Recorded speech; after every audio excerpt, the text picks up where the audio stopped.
Hello, Friday night readers, and happy Friday. This is our first Friday podcast of the new year. And this is our first official Friday episode in our new format. I mentioned earlier this week on Substack that we are shifting from a rewatch to a podcast focused solely on the books on Gilmore Girls. And this is because this is what's thriving in our community. If you like the rewatch, fear not, it is not necessarily gone for good. I'm brainstorming ways to do this.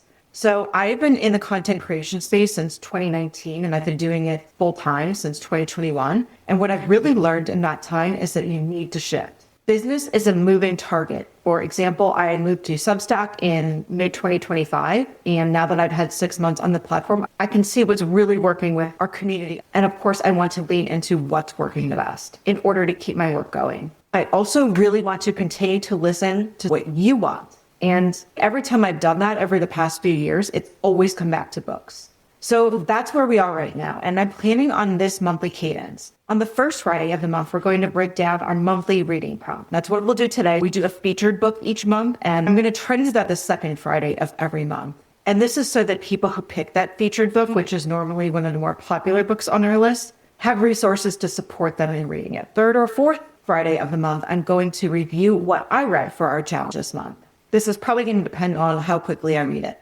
And lastly, there will be something else related to Gilmore Girls and the books on it. Think character deep dives like the books just read, a review of a book adaptation. I'm hoping to do Wuthering Heights for you in February, things like that. And as I mentioned, what we're doing today is the first one, breaking down our monthly reading prompt. So let's take a step back for anyone who's new around here or new to the Rory Gilmore Reading Challenge. This is our 6th annual challenge, reading the 500 plus books on Gilmore Girls, and it's the first on the Substack platform. And let me tell you, Substack has been great in allowing me to share with you in more engaging ways. I love that it allows me to come to you as a podcast with chats. I can send you printables, I can do video, images, text posts, emails, all of it, all on one platform. And if you're new to the challenge, here's a quick rundown of how it works. Substack is now our main hub. It used to be Instagram, but Instagram is just not a community-friendly platform anymore. It's more like an entertainment platform. It's all about scrolling and keeping your eyes moving, not really stopping to connect and to chat with other people. The algorithm is also always changing, so it's always a challenge to reach the most members of our book club as possible. If you're like, I totally get Instagram, but what is Substack? It's super easy. The bare minimum for Substack is to just subscribe by email. You will get all the most important posts by email, right in your inbox, no algorithms, nothing to worry about. And when you do sign up, you get a list of the 500 plus books on Gilmore Girls and social media templates to track your reading challenge, all to get you started and set up for success. This is at FridayNightReaders.substack.com. You may also want to follow on Instagram since that is our biggest social media community. And my handle there is Friday Night Readers. We have almost 20,000 people on each platform. Now, if you want an even better Substack experience, you can download the Substack app, and this gives you more functionality. It's easier to chat. You can follow other creators. You get a little social media feed that has my daily notes and other creators' daily notes. And what I love about it is that it feels like the old days of social media. There's no doom scrolling. There's no ads. It's really just about creation and connection. It's a feed that actually makes you feel good to slow down and consume. By the way, I will link all of those in the show notes for you.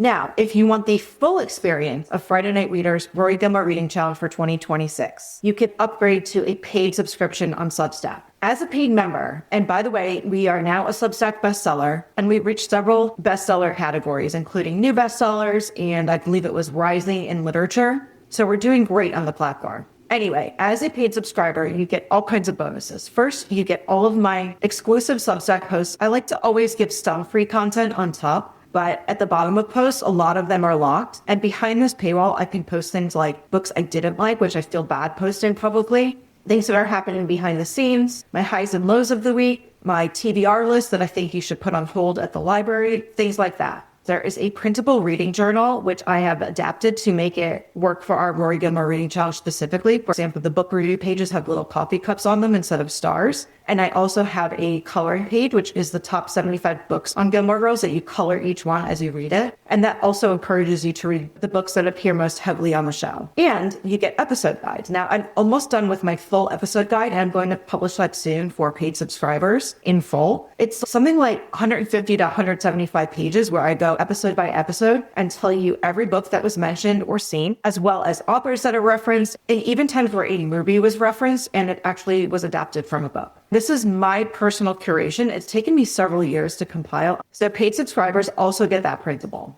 Lastly, on Substack, paid subscribers get community access. This is access to our chat thread and to comment on posts. This is something I'm really looking to grow in 2026. I feel like social media has become a very toxic space for many reasons, and private communities are where things are headed.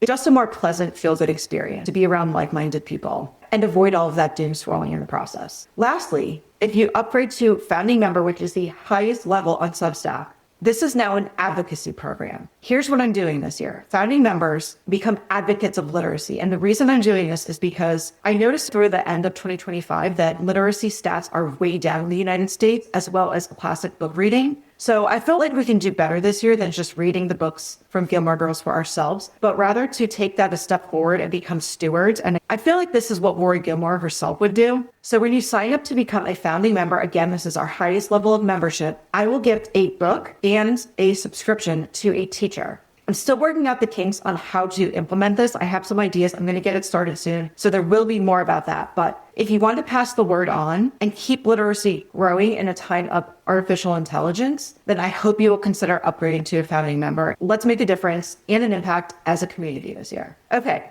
so that's how Substack works. And you will get a lot out of it, whether you're a free or a paid member. I promise you that. Each month, we have a reading prompt. This month, for example, is kids' books from the Gilmore Girls list. And the way I do it is you can pick whatever you want to read from that list. And really, even if you want to go off the list, readers have done this in the past. There is no shame and no harm in doing that. You can read whatever you want. I like to encourage the books from Gilmore Girls, but your reading life is yours. So I'll share the reading prompt with a list of relevant book recommendations from Gilmore Girls at the beginning of the month. I mentioned featured books earlier, and this is what it is. I also choose one book per month to feature, and that will come as a deep dive post to you, now with a podcast episode as well. The reason I do this is just to highlight the books that are the most popular, both with readers in our book club over the years and with readers globally. It encourages you to read the most popular classics and leave you some resources to make it more fun. Throughout the month, I also share other related bookish and Gilmore Girls content to inspire you and inform you. I love to do things like reviewing movie adaptations. And for example, over Christmas, I did a Little Women Christmas Dine, which was super seasonal and fun. Anyway, you can simply choose a book from the list that matches the given prompt and read it on your own.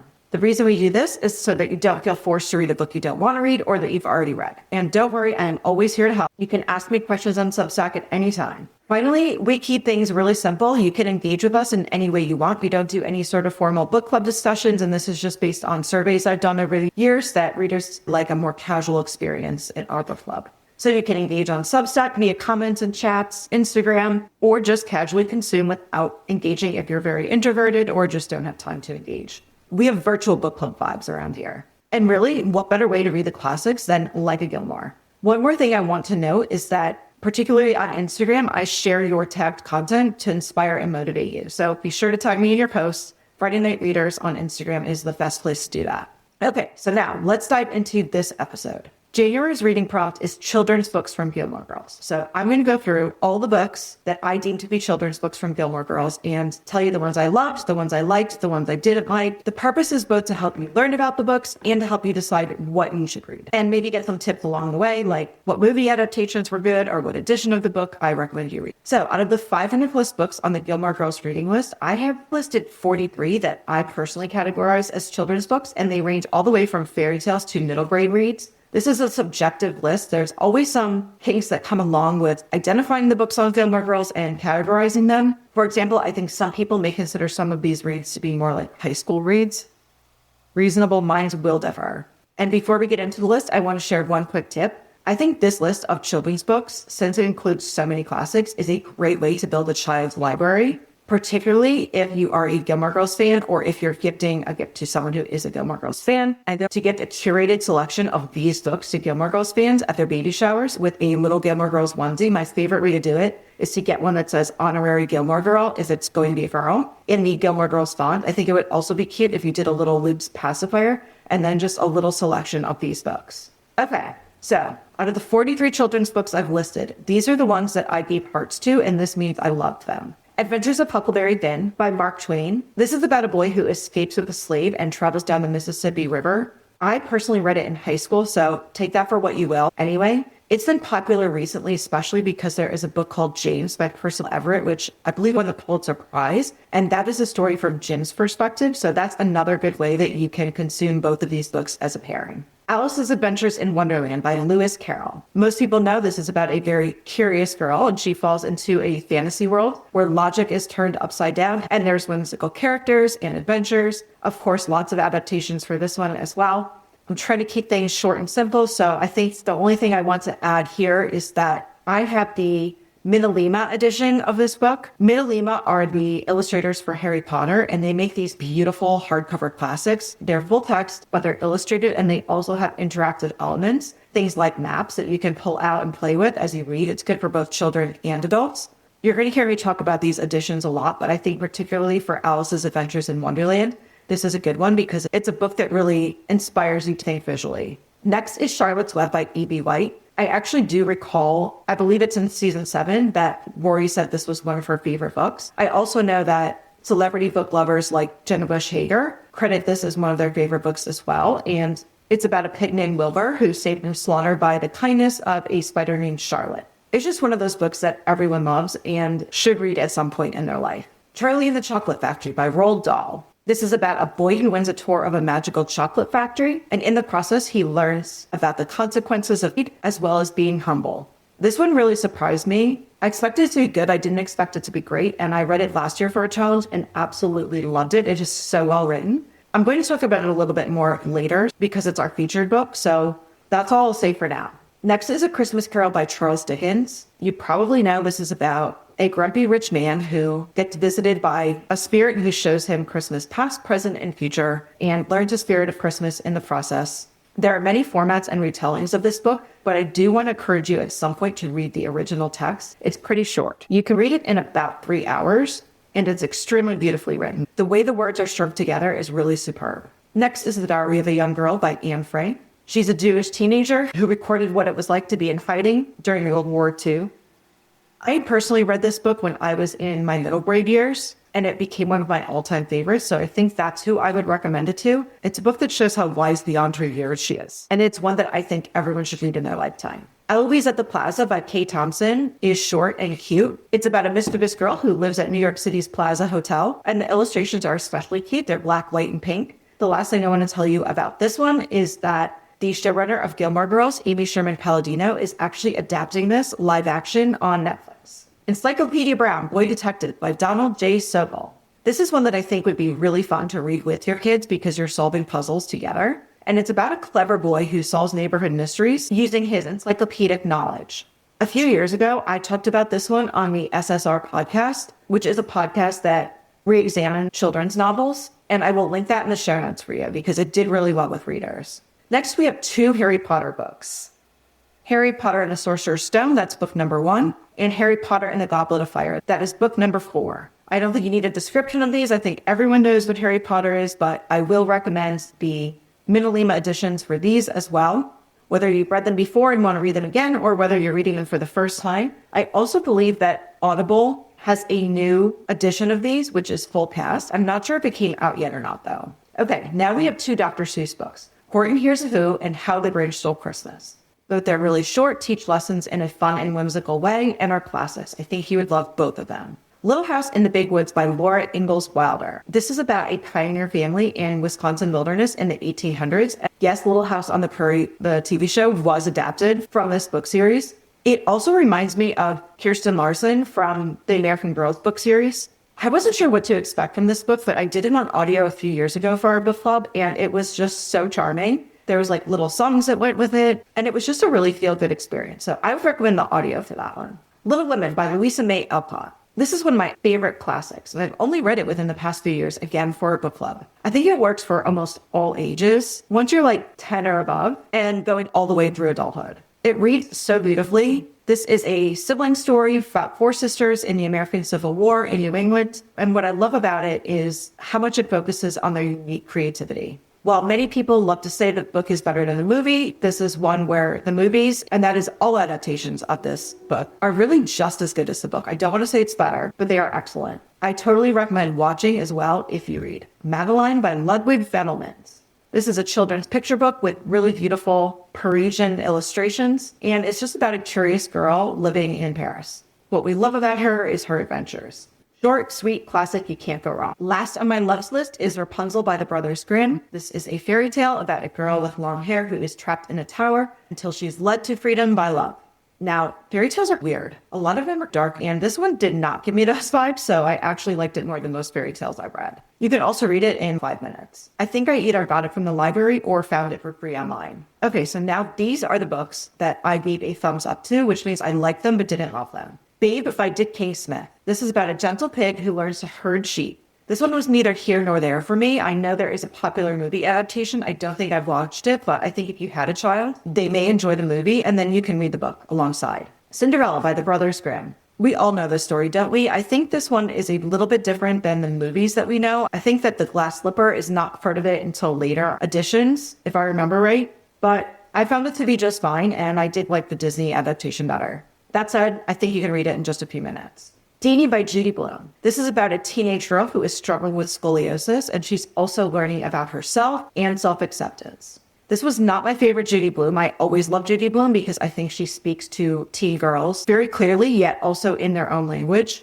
I think it would work better for people who are dealing with scoliosis or who know someone dealing with scoliosis. I also want to note that there is some sexualized content in here where Deanie is learning about herself and her body. So some people may be okay with that and some people may not. On Gilmore Girls, we learned that both April and Lorelai read this book. I believe Lorelai said she read it either while she was pregnant or while she was in labor. Harold and the Purple Crayon by Crockett Johnson. This is the book I read last January for our Rory Gilmore Reading Challenge. A young boy uses his imagination and a purple crayon, and he creates his own world this way. Short, sweet, very cute. Definitely recommend it. Lord of the Flies by William Golding. This is about stranded boys who attempt to govern themselves. So it is dark and dystopian. For that reason, though, many readers will also flock to it and crave reading something like that. I know dystopian is very in right now. It's also a pretty easy classic since it's written at a lower reading level and it's very short. I read it as a child myself, probably about 6th grade, and I remember liking it, but not loving it. I do think it's a banned book, and I believe it is on Paris and Rory's banned books poster, if I remember right. I could be wrong about that, though.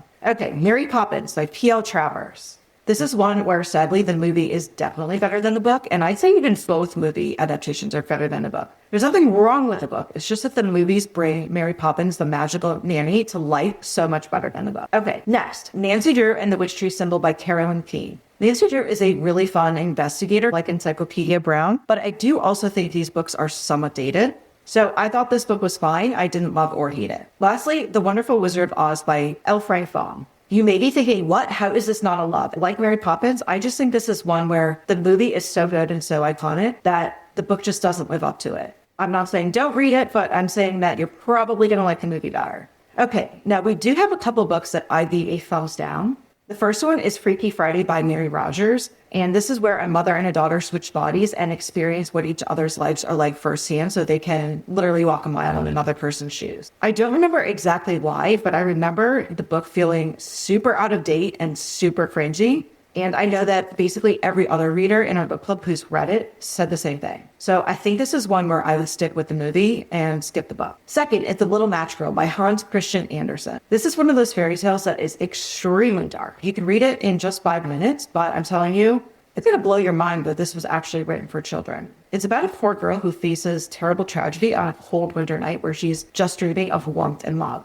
It may actually shock you. Lastly is Stuart Little by E.B. White, and this is about a mouse who is born into a human family, and he searches for both belonging and adventure. The book itself was fine, but I remember it ending really abruptly, and it left me feeling weird. Those are all the books that I'd read. Now let's talk about the kids' books from Gilmore Girls that I have not yet read, just so you have a few more ideas. The Adventures of Tom Sawyer by Mark Twain. This is about Huck Finn's friend who was another mischievous boy growing up alongside Mississippi River. He's known for his pranks and his adventures. To be honest, I think I may have read this book, but I don't totally remember, so I left it on my not read list. Bambi, A Life in the Woods by Felix Salten. This is about a young deer coming of age. I haven't read the official version yet because it actually is long. I know I've read the Disney version and saw the Disney adaptation. Eventually I will get to the book. I just haven't yet.